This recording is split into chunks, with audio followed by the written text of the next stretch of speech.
Car के मुंह पे कुत्ता भी बैठा था।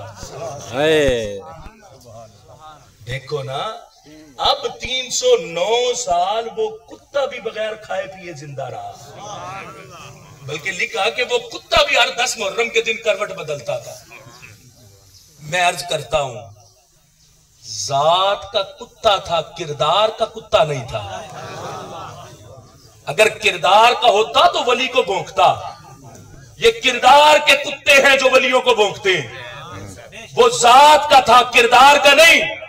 वली से निस्बत रखी, रब ने उस कुत्ते का जिक्र भी कुरान में फरमा दिया है।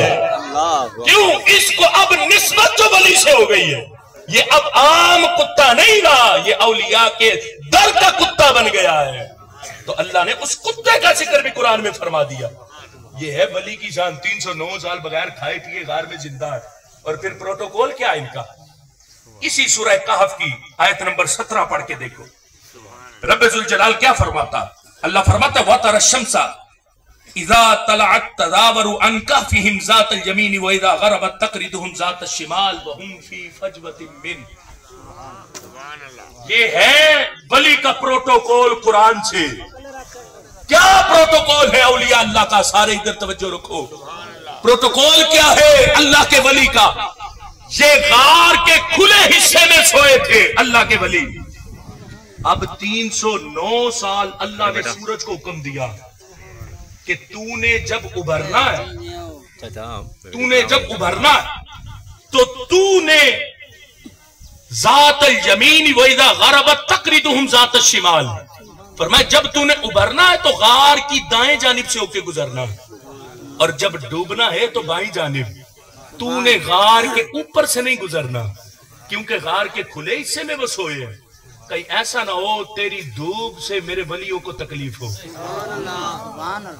309 साल सूरज के उभरने और गुरूब होने का रास्ता बदला गया। ये है प्रोटोकॉल रब के वलियों का जो कुरान में आया। और तुम कहते हो बाबे शाही कोई नहीं। पढ़ो तो सही ना कुरान में बाबों की शान। ये कुरान है, अभी सूरह कहफ है, अभी तो सारा कुरान औलिया अल्लाह की शान से भरा पड़ा। अब पढ़ के तो देखे कुरान में औलिया अल्लाह की हकीकत और औलिया अल्लाह की शान को। ऐसे मुनकिर खड़ा हो जाता है, वली है कुछ नहीं, वली है कुछ नहीं, वली कर कुछ नहीं सकते, वली के इख्तियार में कुछ नहीं, मैं वली को नहीं मानता, मैं औलिया अल्लाह का मुनकिर हूं। शर्म कर, क्यों अपना ईमान बर्बाद करना चाहता? मन हाद अली वलियन फकद आज़नतुहु बिल हर्ब। रब कहता है जिसने मेरे वली से दुश्मनी रखी मैं उसके खिलाफ ऐलान जंग करता हूं। कौन है जो रब से जंग कर सके? अगर रब से जंग से बचना चाहते हो तो रब के वलियों से मोहब्बत करो। देखो फिर मेरा रब तुम्हें कितनी अजमत अता करता औलिया अल्लाह की निस्बत से। अब कुरान मजीद फुरकान हमीद से एक और मुकाम को अपने सामने रखो, एक और मकाम। यह भी सूरह कहफ है। सूरह कहफ में रब्बे जुल जलाल ने अपने औलिया की इस शान को भी बयान किया। हजरत मूसा और हजरत खिजर जब चले थे, वो रस्ते में कश्ती को ऐबदार किया, बच्चे को कत्ल किया, दीवार गिर रही थी उसको सीधा किया। ये बड़ा मशहूर वाकया और कुरान मजीद फुरकान हमीद के 16वें पारे की इब्तिदा में ये सारा वाकया मौजूद है, आपने भी कई बार सुना। लेकिन जिस दीवार को सीधा किया, हजरत मूसा बोले खिजर हमने उन बस्ती वालों से खाना मांगा, उन्होंने हमें खाना देने से इनकार कर दिया और हमने उनकी दीवार को सीधा कर दिया। दीवार गिर रही थी, उसे नए सिरे से तामीर करके मजबूत करके बनाया। सबब क्या है? अब सबब सुनो क्या है। कुरान कहता है इसलिए वकान अबूहुमा सालिहा। क्यों दीवार को सीधा किया? बच्चों का खजाना क्यों महफूज किया? क्योंकि उनका बाप नेक था। बाप नेक था उनका। अब बाप कौन सा? जो पहला बाप है, जो पहला बाप है। जहां लिखा इन्ना इस्महु काशिहुन, जो बाप नेक था ना, उनका नाम हजरत काशे था, हजरत काशे। और ये बच्चे उस बाप की कौन सी औलाद में आते हैं? यहां लिखा कि कान बैनहुमा व बैनल अबी सालिह सबअत आबाइन। یہ 7ویں پشت کے بچے ہیں، 7ویں پشت کے بچے ہیں. وہ 7ویں درجے پر ایک داتا تھا جو نیک تھا. یہ 7 پشتوں بعد آئے ہیں، تو 7 پشتوں بعد آنے والوں کو اتنا پروٹوکول دیا جا رہا ہے. سبحان اللہ. تو سوچو اس حضرت کاشے کا رب کی بارگاہ میں کتنا مقام ہوگا. سبحان اللہ. یہ ہے ولیوں کی شان قرآن سے. وَقَانَ أَبُوهُمَا صَالِحًا. اب یہاں ایک بات ذہن میں رکھنا، مختصر کرتے ہوئے گفتگو کو ختم کرنا چاہتا ہوں. باپ نیک ہو، اس کی نیکی کا صلہ رب آنے والی نسل کو بھی عطا کرتا ہے. اور اگر ایک غلیظ ہو جائے تو اس کی بدبختی آنے والی نسل پر بھی پڑتی ہے. اس لیے اپنی نسل سنوارنا چاہتے ہو تو خود کو نیک کرو.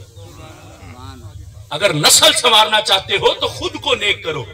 اب دیکھو ابن ماجہ شریف کے اندر وہ حدیث موجود ہے، حضرت عائشہ الصدیقہ رضی اللہ تعالی عنہا آپ اپنے گھر میں ہمیشہ نیزہ رکھا کرتی تھی. لوگوں نے پوچھا حضرت عائشہ یہ نیزے کا سبب کیا، نیزہ کیوں اپنے گھر میں رکھتی؟ حضرت عائشہ رضی اللہ تعالی عنہا آپ نے فرمایا کہ یہ جو چھپکلی ہے یہ جب گھر میں آتی ہے تو اس کو مارنے کے لیے میں نے نیزہ رکھا. پوچھا سبب کیا ہے اس کو مارنے کا؟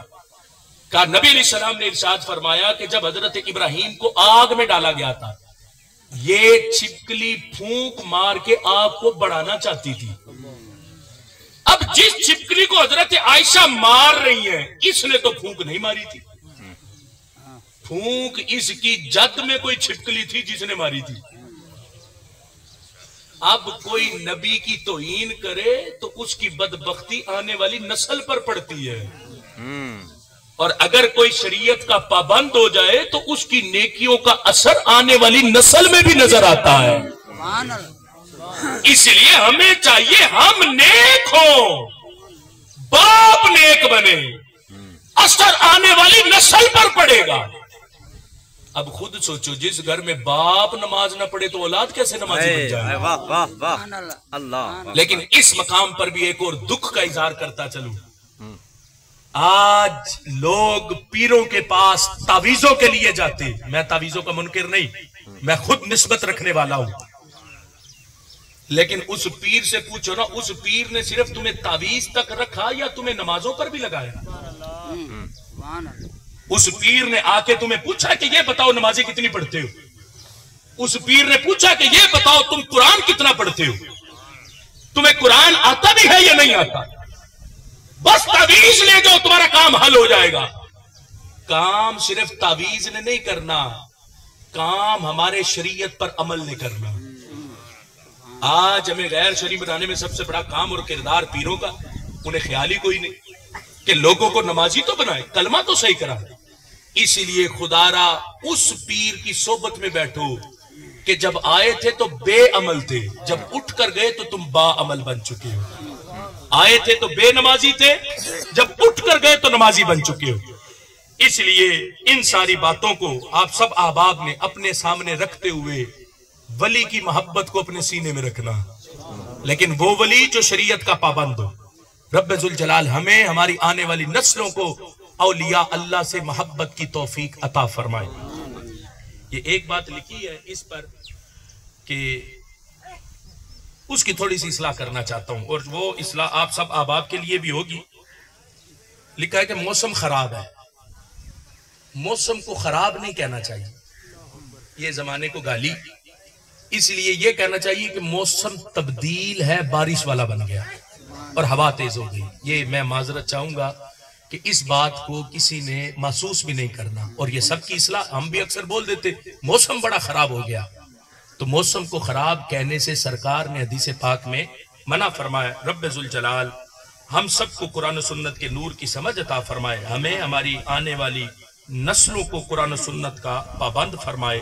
وآخر دعوانا ان الحمد للہ رب العالمین. ماشاءاللہ.